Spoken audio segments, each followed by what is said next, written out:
1 Samuel, do verso 14 ao verso 23.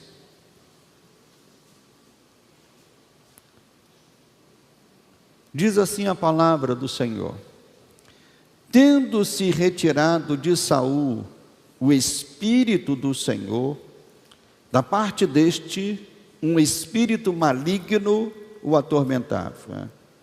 Então os servos de Saul lhe disseram: eis que agora um espírito maligno enviado de Deus te atormenta. Manda, pois, Senhor nosso, que teus servos que estão em tua presença busquem um homem que saiba tocar harpa, e será que quando o espírito maligno da parte do Senhor vier sobre ti, então ele a dedilhará e te acharás melhor. Disse Saul aos seus servos: buscai-me, pois, um homem que saiba tocar bem, e trazei-mo. Então respondeu um dos moços e disse: eu conheço um filho de Jessé, o belemita, que sabe tocar, e é forte e valente, homem de guerra, sisudo em palavras e de boa aparência, e o Senhor é com ele. Saul enviou mensageiros a Jessé, dizendo: envia-me Davi, teu filho, o que está com as ovelhas. Tomou, pois, Jessé um jumento e o carregou de pão, um odre de vinho e um cabrito, e enviou-os a Saul por intermédio de Davi, seu filho. Assim Davi foi a Saul e esteve perante ele, e diz a palavra que este o amou muito e o fez seu escudeiro. Saul mandou dizer a Jessé: deixa estar Davi perante mim, pois me caiu em graça. E sucedia que quando o espírito maligno da parte de Deus vinha sobre Saul, Davi tomava a harpa e a dedilhava. Então Saul se sentia alívio e se achava melhor, e o espírito maligno se retirava dele. Somente até aqui, amado Deus e amado Pai, obrigado pela Tua palavra, Deus. Ela é nosso alimento, ela é nossa fonte de vida, de renovo, de direção. Meu Pai, que nesta noite o Teu Espírito venha me usar, para que através da Tua palavra, Deus, vidas sejam fortalecidas, despertadas, ó Deus, despertadas para viverem da maneira que agrada ao Senhor. Que esta não seja uma palavra que entre apenas nos ouvidos, Senhor, mas que atinja o coração, atinja a alma dos Teus filhos, fazendo com que cada um saia daqui desejando viver esta palavra, para a glória e louvor do Teu nome. Amém e amém. Os irmãos podem assentar. O título dessa palavra é Guiados pelo Espírito do Senhor. Eu sei que muitos irmãos aqui já estão longe das salas de aula há um bom tempo, né? Muita gente já está formada, muita gente já terminou seus cursos. A grande maioria aqui, especialmente que nós temos aqui majoritariamente pessoas adultas, né? Pessoas já com uma certa idade. Então, muitos de nós já estamos longe das salas de aula há um bom tempo. Mas imaginemos, irmãos, que hoje, ao invés de estarmos num santuário, nós estivéssemos numa sala de aula. E mais, num dia de provas. Né? Num dia de provas, onde existe aquela sensação que mesmo a sala repleta de gente, só estamos nós, não é isso? Dia de prova é assim, né? Ainda que tenha muita gente, você está na cadeira com a sua prova, né? E se sente só, estamos ali sós, cada um com a sua prova. E nessa situação, ao pegar a prova, você percebe que ela tem apenas duas questões. Uma prova de duas questões. Eu não gosto de prova de duas questões, porque se você erra, já errou a metade, né? Meu Deus do céu, né? Mas imagine que essa prova só tenha duas questões. eu tenho dado aula em seminários, e uma das coisas mais difíceis é preparar provas, né? Porque é muito difícil preparar prova, né? Você tem que mesclar questões mais difíceis, questões mais fáceis, né? Mas essa prova que o pastor está aqui propondo aos irmãos, ela tem apenas duas questões. A primeira questão é a seguinte: descreva com as suas palavras o que é um homem ou uma mulher dirigido pelo Espírito do Senhor. Imagine que essa fosse a primeira questão da prova. Você descrever com as suas próprias palavras o que é um homem ou uma mulher dirigido pelo Espírito do Senhor. E a segunda questão, talvez mais direta, seria a seguinte: você é uma pessoa dirigida pelo Espírito do Senhor? Essas seriam as duas questões da prova. Certamente que esta seria uma prova que não agradaria a muitos, pois no meio evangélico, nos dias de hoje, as multidões preferem definir não o que é ser um homem cheio do Espírito, mas as pessoas preferem definir o que é ser uma pessoa abençoada. E gostam de afirmar, e até de forma descompromissada com a realidade, pessoas que batem no peito e dizendo: eu sou um abençoado. Não é isso que nós estamos vendo hoje em dia? As pessoas banalizando essa palavra e dizendo: eu sou um abençoado. E o pior de tudo é que essa expressão se tornou tão popular nos nossos dias, que até mesmo pessoas fora dos círculos evangélicos estão usando isso. É muito comum você andar no trânsito e aquelas pessoas que vendem alguma coisa ali, às vezes usam essa expressão: o abençoado, compra isso de mim. Aí você compra: o abençoado. E nós vemos então esse termo, o abençoado, né, é um termo preferido pelo meio evangélico hoje em dia. Mas a questão que importa saber nesta noite, meus irmãos, não é se os irmãos são homens ou mulheres abençoados. A questão que importa, e a mensagem desta noite é para responder isso, né? Ou pelo menos nos ajudar a responder essa primeira questão. A questão que importa é saber nesta noite: você é ou não é uma pessoa dirigida pelo Espírito do Senhor? Irmãos, é maravilhoso conhecer pessoas que são dirigidas pelo Espírito do Senhor.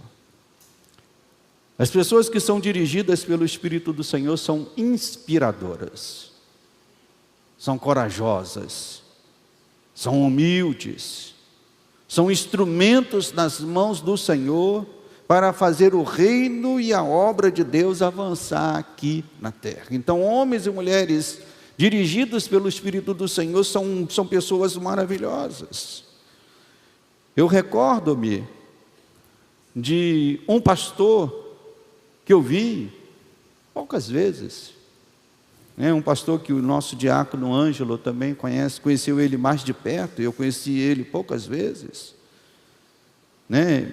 Eu pude identificar que era um homem dirigido pelo Espírito Santo, lá pelos anos 90, né? Se eu não me engano, 96, 97, mas era o final dos anos 90.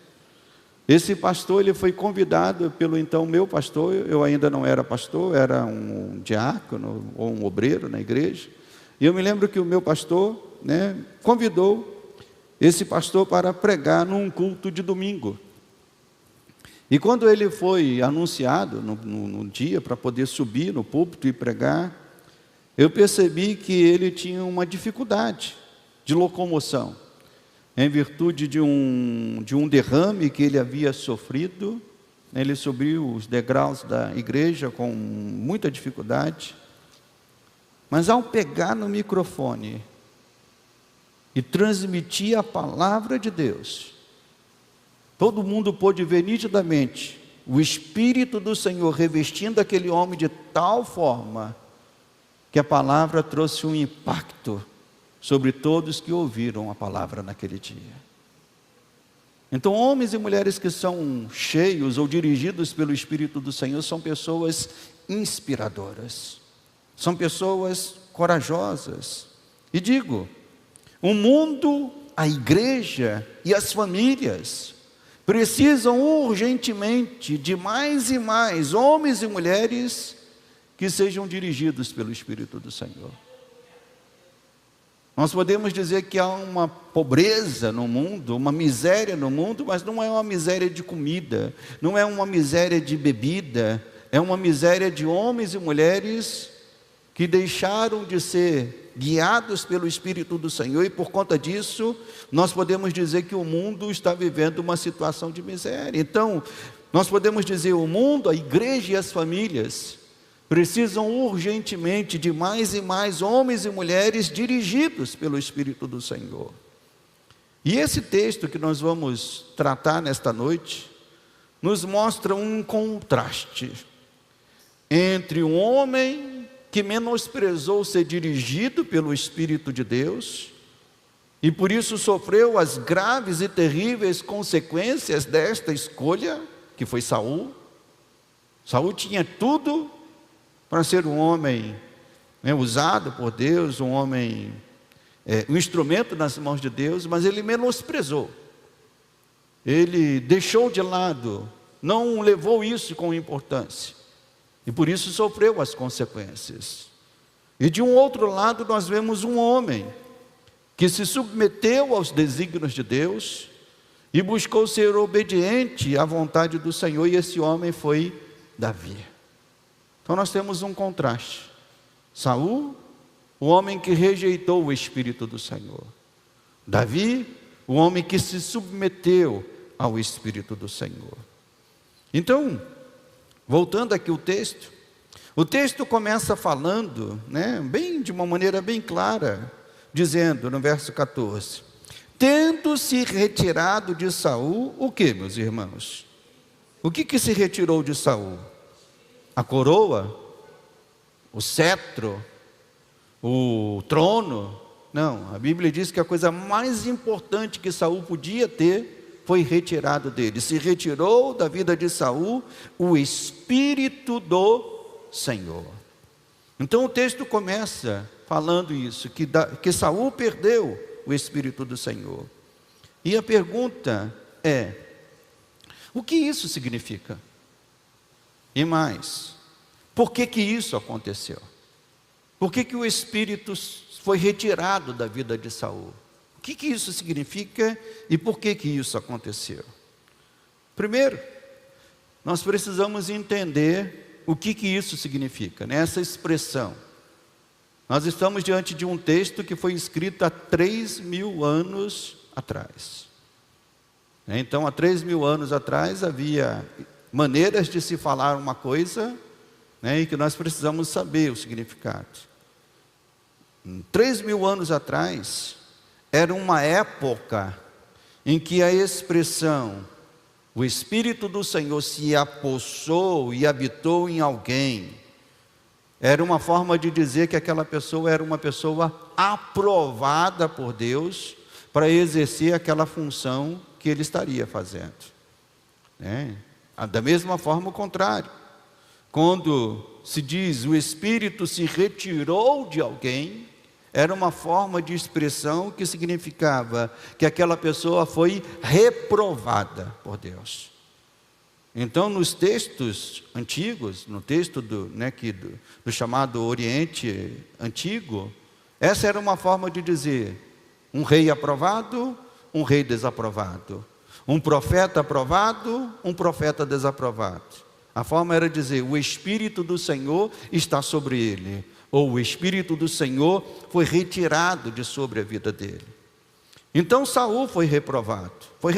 Então é isso que a Bíblia está dizendo aqui, que ao dizer o Espírito foi retirado de Saul, o que o texto quer dizer é que ele foi reprovado por Deus. E a pergunta então que devemos fazer é: por que ele foi reprovado? Por que o Espírito se retirou dele? Quem já leu o livro de Samuel sabe as razões pelas quais o Espírito se retirou de Saul. E nós podemos encontrar no contexto anterior e no contexto posterior da passagem algumas razões. E eu separei aqui pelo menos duas, para justificar por que o Espírito do Senhor se retirou da vida de Saul. A primeira delas foi por sua desobediência. Saul foi um homem que desobedeceu a Deus muitas vezes. Mesmo tendo sido escolhido, mesmo tendo sido separado, mesmo tendo sido ungido, nós vemos nos textos bíblicos a sua desobediência às ordens de Deus, e ordens que eram muitas vezes transmitidas pelo profeta. O profeta Samuel era aquele que trazia as ordens de Deus, dava ao rei, e em muitos casos Saul rejeitou as ordens de Deus. Vamos ver aqui um pouquinho antes, no capítulo 15, nos versos 1 a 3, um desses momentos em que ele desobedeceu uma ordem de Deus. A ordem era a seguinte, versos 1 a 3: Disse Samuel a Saul: Enviou-me o Senhor a ungir-te rei sobre o seu povo, sobre Israel. Atenta, pois, agora às palavras do Senhor. Assim diz o Senhor dos Exércitos: Castigarei Amaleque pelo que fez a Israel, ter se oposto a Israel no caminho quando este subia do Egito. Vai, pois, agora e fere Amaleque e destrói totalmente tudo o que tiver e nada lhe poupes. Porém matarás homem, mulher, menino, crianças de peito, bois, ovelhas, camelos e jumentos. Essa era a ordem. Deus estava querendo trazer um castigo sobre Amaleque por algo que ele fez no passado. Não somente a Amaleque, mas ao povo que ele representava, o povo do qual ele era a cabeça. Essa era a ordem. Mas eu pergunto, Saul obedeceu? Saul obedeceu, irmãos? O texto mostra que não. E lá no verso 9, nós vemos um resumo disso, No verso 9 diz assim: E Saul e o povo pouparam Agag e o melhor das ovelhas e dos bois, os animais gordos, os cordeiros, o melhor que havia, e não o quiseram destruir totalmente, porém toda coisa vil e desprezível destruíram. Então Deus deu uma ordem, mas Saul disse: não, esses bois aqui são muito bons para serem destruídos, esse rebanho aqui é muito, muito valioso para ser destruído. E ele achou que poderia desobedecer a ordem de Deus. E quando Samuel foi confrontá-lo, ele ainda quis justificar. Primeiro, dizendo que aquilo que ele estava fazendo era para agradar ao Senhor. Veja aqui no verso 15, do capítulo 15, o que diz? Respondeu Saul, verso 14, vamos ver. Então disse Samuel: Que balido, pois, de ovelhas é este nos meus ouvidos, e o mugido de bois que ouço? Respondeu Saul: Esses bois, esses ovelhas, são de Amaleque, os trouxeram, porque o povo poupou o melhor das ovelhas e dos bois para os sacrificar ao Senhor teu Deus. O resto, porém, nós destruímos totalmente. Então ele tentou justificar sua desobediência, dizendo que aquilo que estava fazendo era para agradar a Deus, para sacrificar a Deus. E depois ainda tentou justificar colocando a culpa no povo. No verso 24, no capítulo 15 diz: Então disse Saul a Samuel: Pequei, pois, transgredi o mandamento do Senhor e as tuas palavras, porque temi o povo e dei ouvidos à sua voz. Então foi por isso. Essa foi uma das razões pela qual o Espírito se retirou de Saul. Porque Deus estava dando ordens para ele, e ele estava achando que podia mudar um pouquinho essas ordens. manipular um pouquinho como isso deveria ser feito. Desobedecer a Deus, ainda que fosse, eu vou obedecer, mas eu vou obedecer pela metade. Irmãos, obedecer pela metade não é obedecer.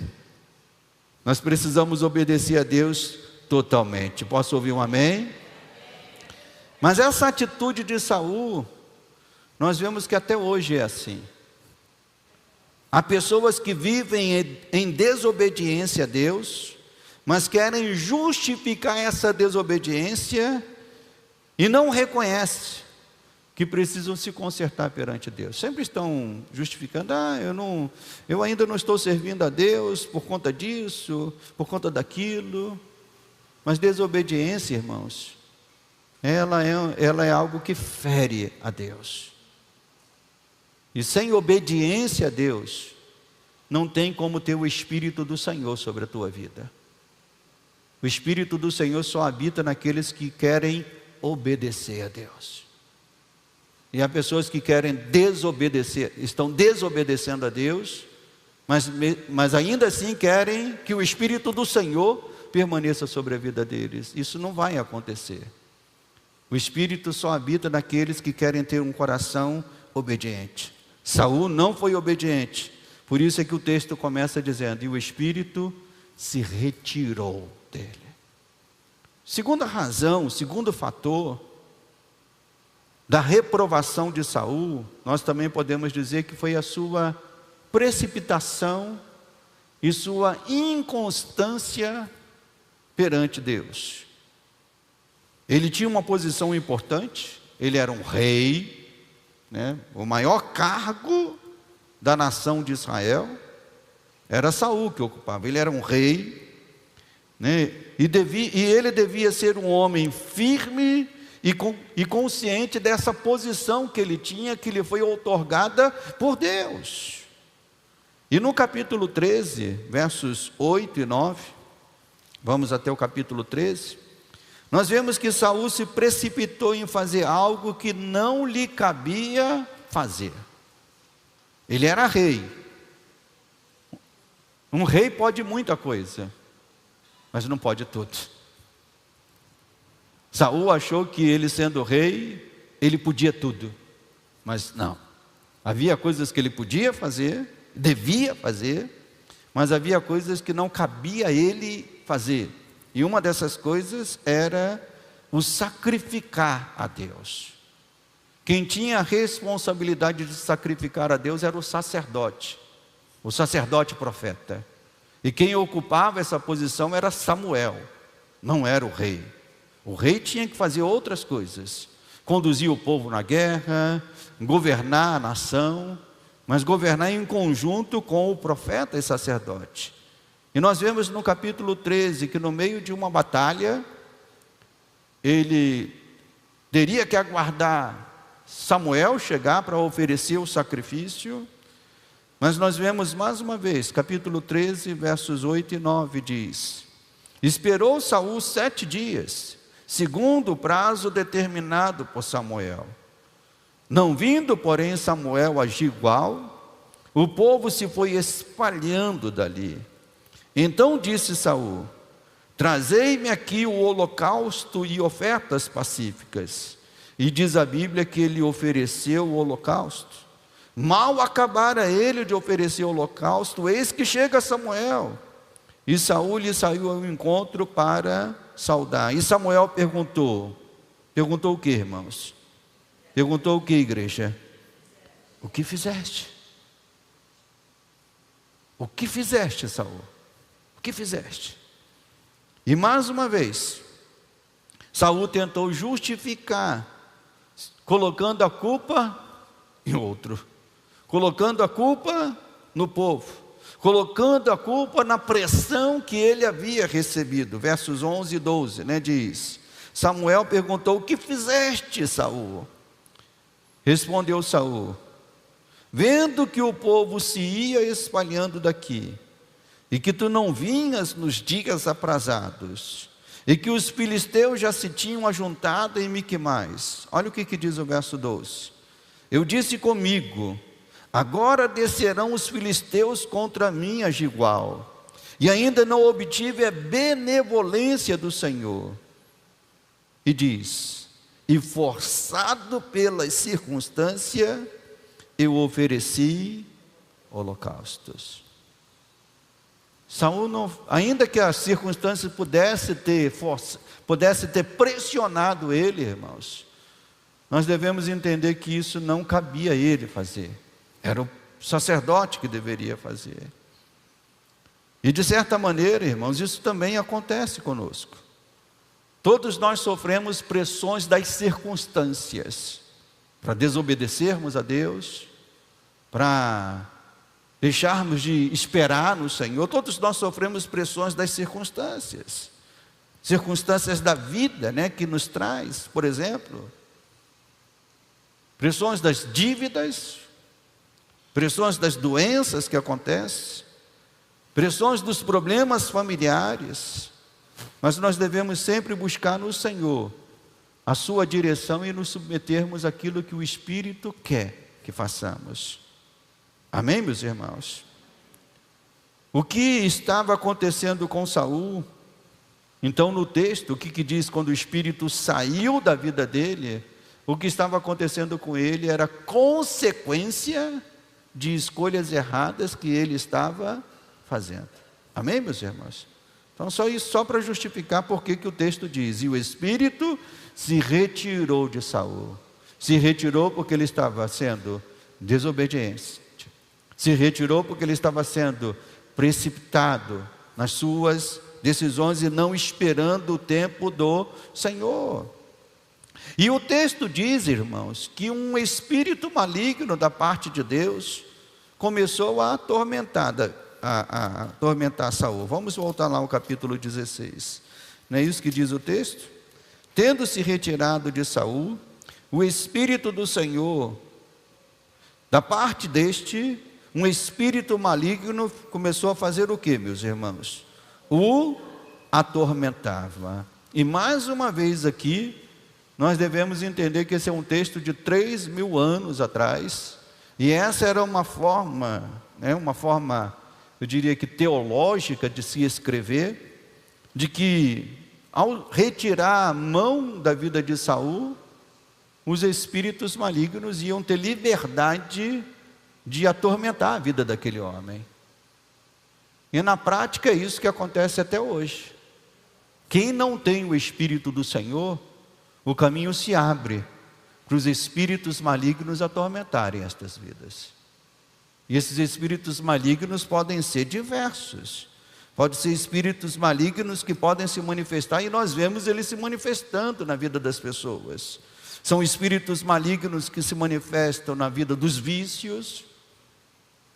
São espíritos malignos que se manifestam nos pecados sexuais, como adultério, como fornicação. São espíritos malignos que trazem, doenças ao ponto de pessoas estarem afastadas, se isolando de tudo. Então os espíritos malignos, eles têm liberdade para agir na vida daqueles que não estão debaixo do Espírito do Senhor. E nós devemos entender que no mundo espiritual não há neutralidade.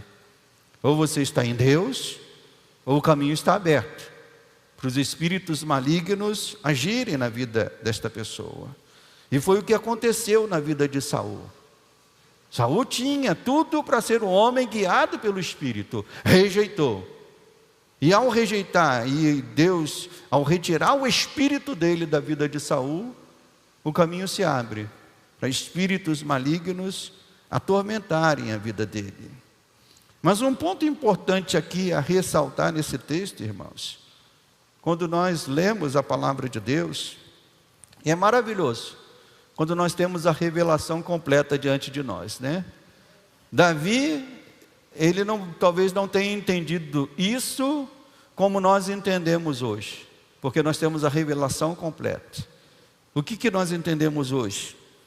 Que essa situação aqui, desse momento em que a Bíblia está descrevendo, ela tem uma dimensão que é visível, mas tem uma dimensão que é invisível. Quando eu falo invisível, que hoje nós podemos enxergar, porque nós já temos a revelação completa e o Espírito do Senhor trazendo isso para nós. Na dimensão visível, o que nós vemos era Saul sendo atormentado por um espírito maligno. E essa dimensão visível era tão visível, vamos assim dizer, que o texto diz que os próprios servos do palácio viram isso. Viram que o rei estava sendo atormentado por espíritos malignos. Essa era a dimensão visível, que podia ser constatada até mesmo pelos servos do palácio. Mas quando nós lemos esse texto, há uma dimensão invisível, que nós entendemos hoje qual era. Era Deus querendo levar Davi para onde, meus irmãos? Era Deus querendo levar Davi para o palácio. Era Deus já conduzindo Davi para aquilo que Deus iria usar ele lá na frente. Era Deus inserindo Davi naquilo que dali para frente seria a sua realidade. Saul estava perdendo o trono, Davi ia assumir. Saul estava perdendo a unção, Davi estava recebendo a unção. Então Deus estava conduzindo isso. Então nós vemos, no primeiro aspecto, um homem sendo reprovado por Deus.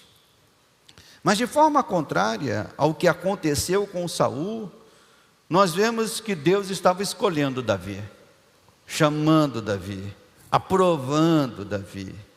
E isso também pode ser confirmado pelos textos anteriores. Se você vê os versos anteriores, no capítulo 16, começa exatamente isso. Samuel tendo ido visitar a casa dos pais de Davi, a casa de Jessé. E Samuel foi lá com uma finalidade: escolher um dos filhos de Jessé para que ele pudesse ser ungido e se tornar o novo rei. E aqui então nós vemos aquilo que nós vimos em Saul, o espírito se retirou dele. Nós vemos agora em Davi o contrário, o espírito se apossando de Davi, o espírito assumindo a vida de Davi. E mais uma vez eu digo que essa era uma forma de expressão daquela época de dizer: esse é um homem aprovado. Capítulo 16, no verso 13. Capítulo 16, no verso 13 nós vemos isso, né? Diz aqui: tomou Samuel o chifre do azeite e ungiu Davi no meio de seus irmãos, e daquele dia em diante, o que diz o texto? O Espírito do Senhor fez o quê? Se apossou de Davi. Então essa era a expressão de se dizer: Davi estava sendo aprovado por Deus, separado por Deus, escolhido, né? O Espírito do Senhor tendo um papel confirmatório, né, na escolha de Davi. E o texto mostra esse contraste. Quando você vê o capítulo 16, né, você vê esse contraste. Saul perdeu a unção de rei, Davi recebe a unção de rei. Saul perdeu o Espírito do Senhor, Davi recebeu o Espírito do Senhor. Saul, um homem atormentado por espíritos malignos, e quem foi chamado para justamente aliviar o espírito maligno da vida de Saul? Quem foi chamado, irmãos? O próprio Davi. Então há um contraste aqui, né? O texto está mostrando isso. Aquele que foi reprovado, aquele que foi escolhido, aprovado por Deus. Mas o que me chamou a atenção nesse texto, em minha última leitura que eu fiz dele, é que Davi tinha um bom testemunho, irmãos, mesmo antes de se tornar rei. É muito fácil a gente perceber as qualidades ou as virtudes de uma pessoa quando ela é uma pessoa pública e destacada.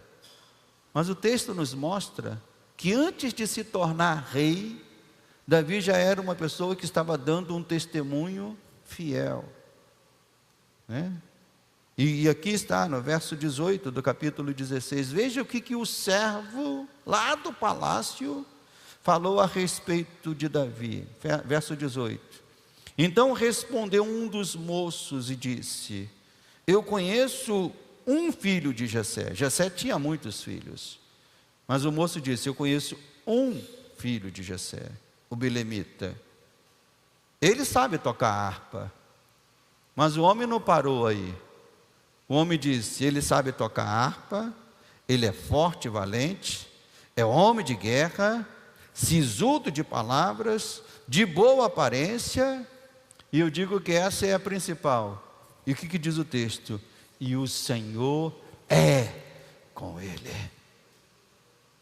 Irmãos, isso antes dele se tornar rei. Davi já era conhecido por outras pessoas por ter essas características. E eu creio que aqui está algo importante para destacarmos. Homens e mulheres que são de Deus, eles dão bom testemunho por onde passam. Eu vou repetir isso de novo. Homens e mulheres que são dirigidos pelo Espírito do Senhor, eles dão bom testemunho por onde passam. A ordem foi procurar. Saul estava tendo um problema, e a ordem foi procurar o que, irmãos? Era uma qualidade só que precisava. Qual era a qualidade que precisava? Procure um homem que saiba fazer o quê? Tocar harpa. Será que não tinha muita gente que sabia tocar harpa em Israel naquela época? Era um instrumento mais conhecido da época, era como se fosse o violão, né? Imagine, só nessa igreja aqui se fala assim: alguém que saiba tocar violão. Quem que os irmãos se lembram? Nicolas, PV, quem mais que sabe tocar violão aqui? Hamilton. Então só nessa igreja tem 3 homens, ou mais, né, pessoas que sabem tocar violão. Oscar deve saber tocar também alguma coisa. Também Oscar, né? Então, será que não havia em Israel outras pessoas que sabiam tocar violão? Ou harpa? Certamente sabiam. Então, a qualidade que se buscava, ou a qualificação que se buscava, era um homem que saiba tocar harpa. Mas Davi, meus irmãos, ele sabia tocar harpa, mas não somente harpa. Ele tinha muitas outras qualificações. Da mesma forma, meus irmãos, a necessidade da vida pode se apresentar para nós pedindo alguém que saiba alguma coisa. Por exemplo, a necessidade da vida pode se apresentar pedindo alguém que saiba falar bem, alguém que saiba ouvir bem, alguém que saiba ser gentil.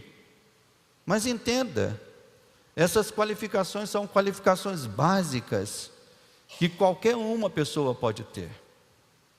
Como eu disse, certamente havia muitas pessoas que sabiam tocar harpa naquele tempo. Mas mas Davi foi destacado não porque sabia tocar harpa, mas porque ele era um homem de Deus. E isso pode ser visto no texto anterior, no capítulo 16, no verso 6, nós vemos que se dependesse de Samuel, o escolhido para ser o novo rei de Israel não seria Davi. No capítulo 16, verso 6, nós vemos aqui que quando Samuel foi lá na casa de Jessé, com a missão de escolher um dos filhos de Jessé para ser o novo ungido, Samuel entrou na casa de Jessé, e diz aqui o verso 6, sucedeu que entrando ele viu a Eliabe, o irmão de Davi, e disse consigo mesmo, certamente está perante o Senhor o seu ungido. Mas qual foi a resposta de Deus? Samuel, eu não vejo como você vê. Eu vejo o que diz o verso 7? Porém o Senhor disse, eu vejo o coração. Irmãos, só Deus pode ver o nosso coração.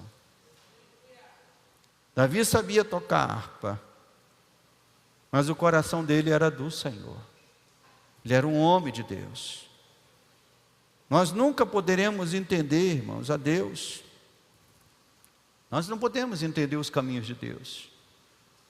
Quando eu olho desse púlpito aqui, eu acho todos os irmãos maravilhosos, bênçãos de Deus.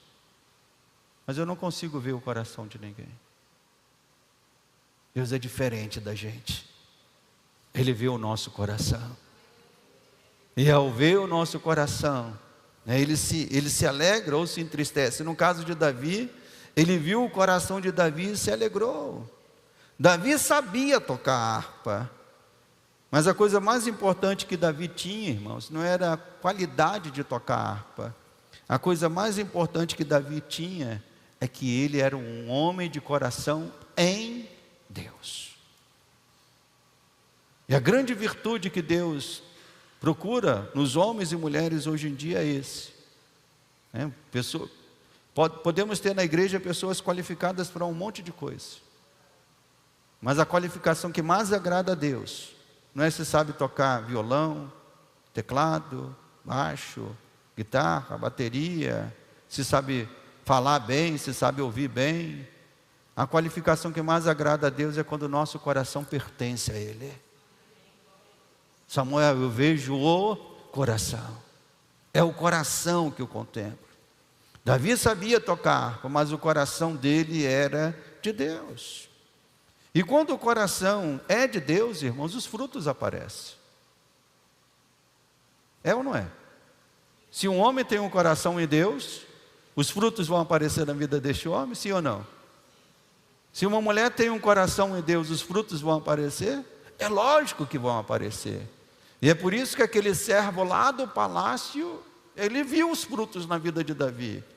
Ele disse, eu sei que ele sabe tocar harpa, mas eu sei também que ele é um homem forte, valente, eu sei que ele é um homem corajoso, eu sei que ele é um homem que sabe falar bem, e acima de tudo, eu sei que ele é um homem que o Senhor está com ele.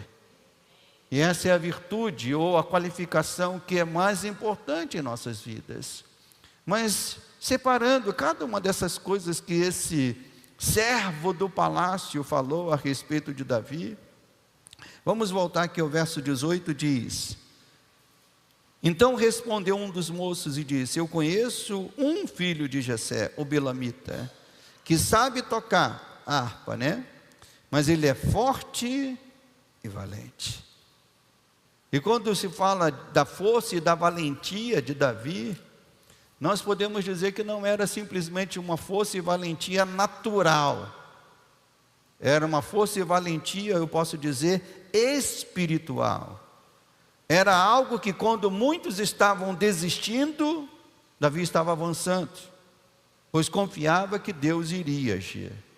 Não é à toa que depois do capítulo 16, qual é a história que vem depois do capítulo 16? Qual é a história que vem a respeito de Davi? É a luta dele com Golias. E essa luta nos mostra o quê? Todos estavam desistindo, Davi estava avançando. Muitos estavam com medo, Davi estava confiante. Muitos estavam com palavras de derrota, e Davi estava dizendo, quem é esse incircunciso? E eu pergunto, essa força e valentia era de Davi simplesmente? Não, essa força e valentia, ela vinha do Senhor e movia o coração de Davi. E eu digo, irmãos, que muitos de nós vamos ter que enfrentar os nossos Golias ao longo da nossa caminhada. Eu ainda não brinco com Davi, o filho do Daniel e a Priscila, mas lá na outra igreja tinha um Davi lá, né? E a primeira pergunta que eu fazia para esse Davi é, já matou o teu Golias hoje? Mas isso não é algo que só Davi, as pessoas que têm o nome de Davi, somos todos nós, irmãos. Nós temos os nossos Golias que nós precisamos enfrentar, e nós só podemos enfrentá-los se nós tivermos a força e a valentia que vem de Davi tinha. A Bíblia diz também que ele era um homem de guerra, tinha que enfrentar muitas guerras. guerras pessoais, individuais, guerras que envolviam a nação de Israel. E muitos de nós, irmãos, temos que entender que não há como andar com Deus sem enfrentar as guerras que irão surgir à nossa frente. O apóstolo Paulo coloca isso de uma outra forma lá na sua carta aos Coríntios, segunda carta, no capítulo 7, verso 5. Paulo diz assim: de lutas e combates por fora, temores por dentro. Essa é a vida do crente. Lutas e combates por fora, temores por dentro. São as guerras que nós precisamos enfrentar. Mas sejam elas muitas, sejam elas intensas, assim como Davi, nós devemos entender que Deus é poderoso para guardar os seus até o final dessas guerras. Deus é poderoso. A outra qualificação que o texto diz aqui no verso 18 é que ele era forte, valente, homem de guerra. E aqui na nossa Bíblia, a ARA, a versão revista e atualizada, diz: sisudo em palavras. Mas eu tenho uma outra versão da Bíblia, a NAA, que diz que ele era um homem sensato nas palavras. Sensato nas palavras. Alguém que fala com sensatez. E aqueles que são guiados pelo Espírito do Senhor, meus irmãos, precisam também falar e agir com sensatez. E como isso tem sido difícil no mundo de hoje. No mundo de hoje as pessoas falam com muita insensatez. Muitas vezes fazendo disso a regra. Você ser insensato é a regra no mundo de hoje. Mas infelizmente, irmãos, até mesmo dentro da igreja, nós temos visto pessoas, cristãos, que perderam a sensatez para falar a respeito de coisas, a respeito de um problema que surge, logo vão tomando partido, e vão ficando ali para um lado, quando a sensatez nos leva a buscar o equilíbrio, a conciliação, a paz. Pessoas que perderam a sensatez até mesmo para cuidar das suas famílias. E a Bíblia diz que Davi era um homem que era sensato, que falava com sensatez. E por fim, a qualificação do verso 18, que eu acho que é a mais importante, o servo de Saul disse: e o Senhor é com ele. Irmãos, como é maravilhoso ser conhecido como alguém que Deus é conosco. Entre qualquer coisa que alguém pode dizer a respeito de mim ou a respeito de você, queira que as pessoas possam dizer isso a respeito de mim ou de você: Deus é com ele, Deus é com ela. Quem deseja isso? Ser conhecido como alguém que Deus é com ele, Deus é com ela. Aquilo que ele fala no temor do Senhor. Aquilo que ele fala debaixo da direção do Espírito do Senhor. Então era isso. Note que isso foi falado a respeito de Davi quando ele ainda não era rei. Mas já se podia perceber nele um homem que andava com Deus. Irmãos, não importa qual a geração ou em qual lugar, eu volto a dizer, o mundo precisa de homens que andem com Deus. O mundo precisa de homens e mulheres que andam com Deus. A Bíblia nos mostra que o primeiro homem a receber essa designação de alguém que andava com Deus, qual foi o primeiro homem na Bíblia que recebe essa designação de ser um homem que andava com Deus? Enoque. A Bíblia diz que Enoque foi conhecido como um homem que andava com Deus. Ele andava tanto com Deus, que chegou num ponto que Deus falou assim: Enoque, sai dessa terra e vem para cá. Vem para mim, Enoque. Há muitos anos atrás eu li um livrinho que muito me impactou, que tinha o seguinte título: eles andaram com Deus. Escrito por um autor assembleano, um livrinho pequeno, mas era um livro biográfico, que narrava a história de homens de Deus, né, de homens que andaram com Deus. E eu me lembro, pelo menos, de alguns desses homens que são citados no livro. Um deles era Jerônimo Savonarola, que viveu na Idade Média, um homem de Deus. John Bunyan, que escreveu o livro O Peregrino, né? E eu me lembro que quando eu li esse livro, ele me impactou, né? E eu volto a dizer, como é maravilhoso quando nós vemos ou lemos a história de homens que andaram com Deus. E a marca destes homens que andavam com Deus é que eles foram usados por Deus por onde quer que eles foram. Eles foram bênçãos, foram instrumentos nas mãos de Deus no seu tempo. E assim foi Davi. Davi foi um instrumento nas mãos do Senhor. E o texto também diz que Davi alcançou o favor do Senhor. Vamos voltar aqui ao capítulo 16. Davi alcançou o favor do rei, que era Saul, né? Capítulo 16, versos 21 e 22 diz assim: Assim Davi foi a Saul, esteve perante ele, e este o amou muito, e fez o seu escudeiro. Saul mandou dizer a Jessé: Deixe estar Davi perante mim, pois me caiu em graça. Ou seja, né, eu tive graça por Davi. Mas entenda, irmãos, que antes de achar graça perante os olhos de Saul, Davi achou graça perante os olhos de outro rei. Qual foi o rei que Davi achou graça? Aos olhos do Senhor. E esses são os olhos que nós devemos achar graça, aos olhos do Senhor. Achar o favor dEle, a misericórdia dEle. Hoje nós vemos pessoas buscando o favor perante os homens.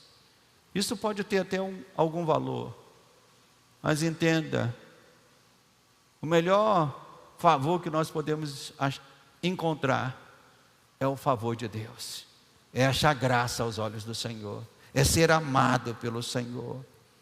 E o texto termina mostrando que Davi foi o homem certo para resolver aquele problema que estava acontecendo no palácio. Qual era o problema que estava acontecendo no palácio? Qual era o problema? Um rei atormentado. Um rei que estava sendo atormentado. Certamente, naquela época, os músicos eram pessoas comuns nas cortes reais do Oriente Antigo, né? Os historiadores mostram que todas as cortes reais tinham os seus músicos. Provavelmente, a monarquia de Israel, por ser uma monarquia nova, Saul foi o primeiro rei, era uma monarquia nova. Provavelmente a corte de Saul talvez não contava ainda com muitos e bons músicos. Mas Davi foi levado ali para atender um propósito maior. O propósito menor era o quê? Tocar a harpa. Mas o propósito maior era o quê? É Deus usar Davi naquele lugar. É fazer dele o rei. É fazer dele o seu escolhido. Fazer dele o seu instrumento. E nós podemos ver aqui até eu diria que um trocadilho, vamos assim dizer. Davi foi levado ali porque a harpa era o instrumento que Davi sabia tocar. Mas ao mesmo tempo, irmãos, Davi era o instrumento que Deus queria tocar. E essa é a coisa mais importante. É nós sermos instrumentos nas mãos de Deus. Para que Ele possa nos levar para o lugar que Ele quiser e possa fazer sair de nós a música que Ele quiser. Para transformar aquele lugar, para abençoar vidas. Então Davi se coloca nas mãos do Senhor e diz: eis-me aqui. Nós precisamos entender que este mundo, irmãos, é um mundo atormentado. Quem concorda com isso? Eu vou dizer de novo, este mundo é um mundo atormentado. Quem concorda com isso? atormentado por espíritos que aprisionam, destroem almas humanas. E quando nós falamos de um mundo atormentado, pessoas podem imaginar uma Cracolândia. Mas não é só uma Cracolândia que tem pessoas atormentadas. Numa cobertura também tem pessoas atormentadas. Nos bares, nos lugares deste mundo, há pessoas atormentadas. E nós devemos entender, irmãos, que há uma música que precisa ser levada para esses lugares, para que essas pessoas precisam ser alcançadas e precisam ser transformadas por esta música. E que música é esta? Eu digo que esta música, meus irmãos, é o Evangelho de Deus, a santa palavra que liberta, a santa palavra que transforma. Se formos ver a cena que esse texto narra, nós podemos dizer que esta cena também já aconteceu com cada um de nós, em algum momento da nossa vida. Você pode dizer, não, pastor, isso não aconteceu comigo. Aconteceu sim. Você era uma pessoa que não tinha Deus, uma pessoa que não servia ao Senhor, e ainda que você não soubesse, você era uma pessoa atormentada por espíritos. Espírito de soberba, espírito de orgulho, espírito de ganância. Eu me lembro que antes de me converter, eu era um jovem de família pobre, simples, e um dia eu queria vencer na vida.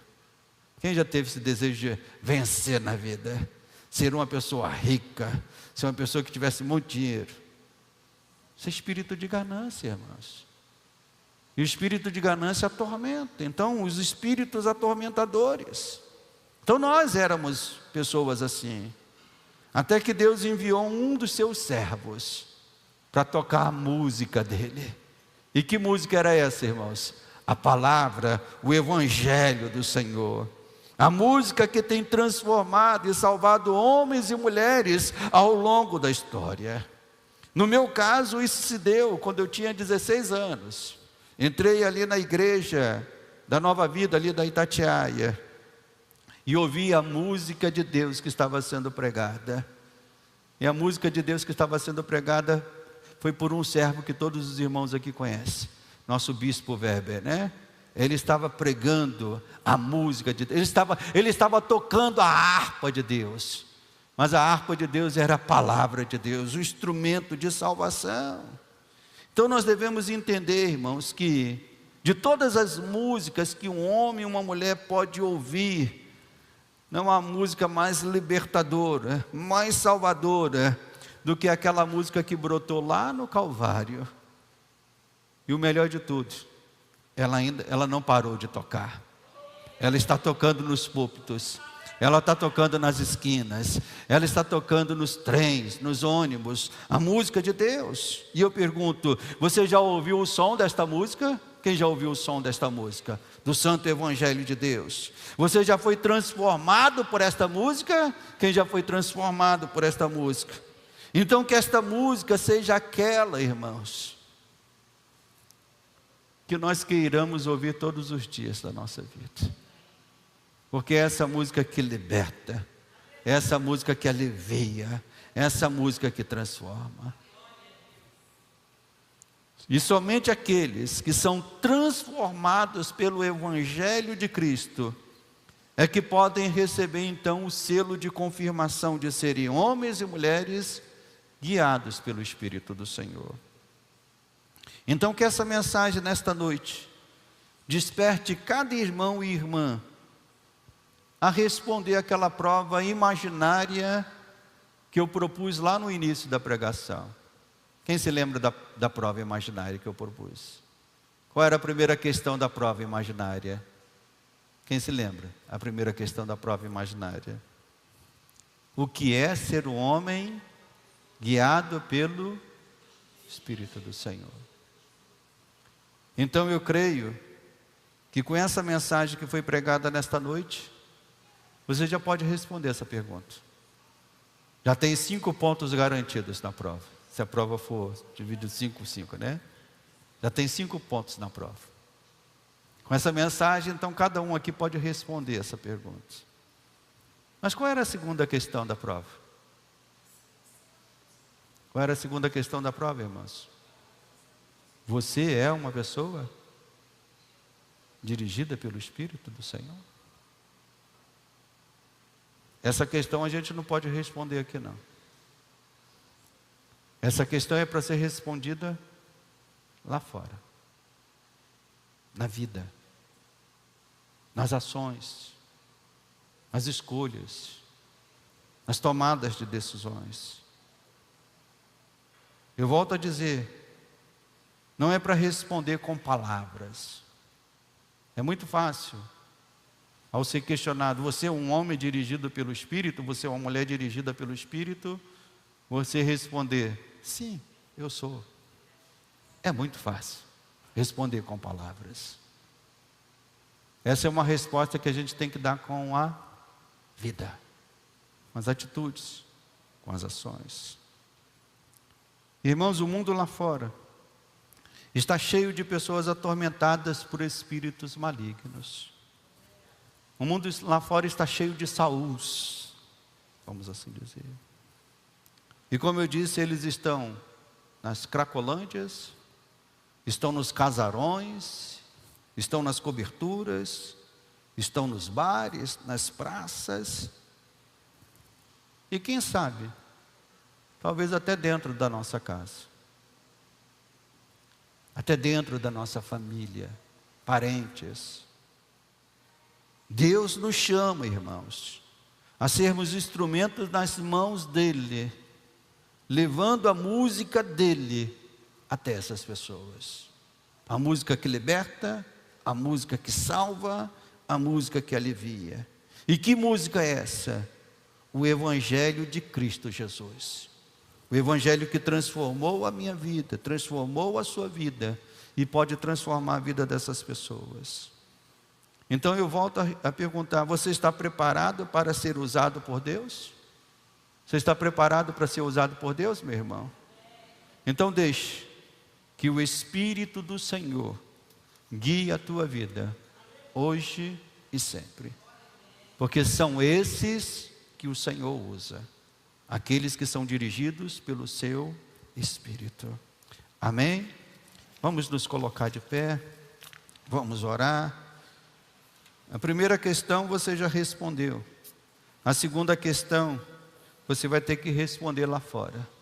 Você é um homem dirigido pelo Espírito? Você é uma mulher dirigida pelo Espírito? Essa resposta, ela não é dada num só momento. Ela é dada com uma vida inteira, com as escolhas que fazemos, com os caminhos que nós tomamos.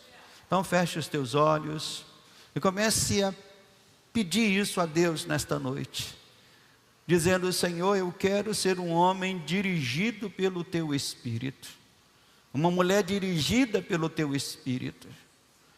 Senhor, a Tua palavra diz que Saul perdeu o Espírito por caminhos errados que tomou, desobediência, precipitação, não soube esperar no Senhor.